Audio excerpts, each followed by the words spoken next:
So blessed morning mga kapatid, Pastor Jen is back at purihin ng Diyos na buhay. Kasama ko ang mahal na asawa at andito kami ngayon sa Abra. So andito tayo sa Abra Tunnel. Kung nakikita nyo yung tunnel, yun na po yung tunnel. Ibig sabihin po ay nasa Abra na po tayo. At ang vlog po natin for today, ang pag-usapan natin, sinasabi nilang Heart Day. At alam mo po ba mga kapatid na ang tunay na pagmamahal ay matatagpuan natin sa Jeremiah 31 verse 3. Ang sabi niya po doon, I have loving you, that everlasting love. So mahal na mahal ka ng Diyos. Gusto ko lang ipahatid kapatid, kung walang nagmamahal sa iyo ngayon, may isang Diyos na kaya kang mahalin ng walang hanggan. Kaya sa umaga na to, tandaan mo yung verse na yon, I have loving you, that love, that no end. Walang pong hangganan ng pagmamahal ng Diyos para sa iyo.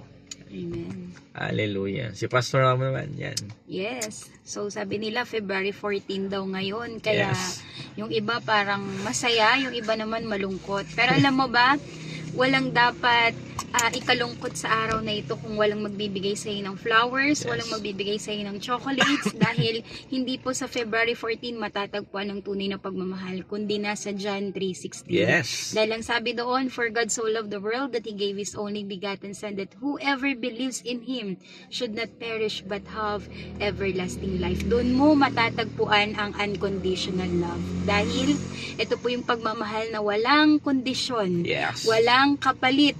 Basta ibibigay lang sa iyo. Ito ay regalo ng Panginoon na pagmamahal. At ang sabi niya sa 1 John chapter 4 verse 19, siya po ang unang umibig sa atin. Kaya Hallelujah. napakasarap isipin na hindi pala galing sa tao ang pagmamahal, kundi ang author ng pagmamahal ay ang ating Panginoon. Kaya kapatid, kung ikaw ay loveless ngayon, wag mong iisipin yan dahil sa Panginoon, mahal na mahal Hallelujah. ka ng Diyos. Kaya, kapatid, punta ka lang sa Panginoon, lumapit ka lang kay Lord, at mararanasan mo ang tunay na pag-ibig mula sa Kanya. God bless! So yun mga kapatid, kung walang chocolate, walang flowers, no worry. Meron ka naman God na lalapitan at ipaparanas sa iyo yung tunay na pagmamahal. At muli, nais din namin magpasalamat. Kaya po, nandito kami sa Abra. Akala namin magko-commute kami. But praise the Lord sa lahat ng sumusuporta sa small business po namin. At sa mga bumili ng mga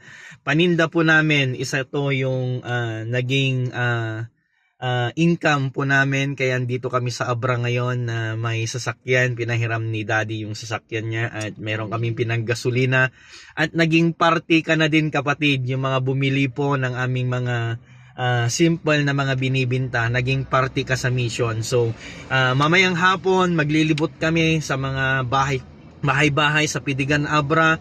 Lahat ng bahay doon, kung kaya namin isa-isa-isin para ma-invite namin sila para makilala si Jesus bukas sa third anniversary po ng CTWS DCIC San Diego Abra at Pidigan Abra. At excited kami na nawa maraming gagamutin ng Diyos, maraming makakakilala to our Savior. So muli, salamat po at God bless po at sa lahat ng mga nag-share, nagla-like, nagko-comment, nagiging party ka sa mission namin magkasama na ipakilala ang Diyos na buhay na tagapagligtas natin, that is si Jesus. So sabi ko sa kanina, huwag ka mag-alala, mahal ka ng Diyos, mahal ka ni Jesus. Yes. To God be the glory and God see be the you glory. God bless po. next vlog.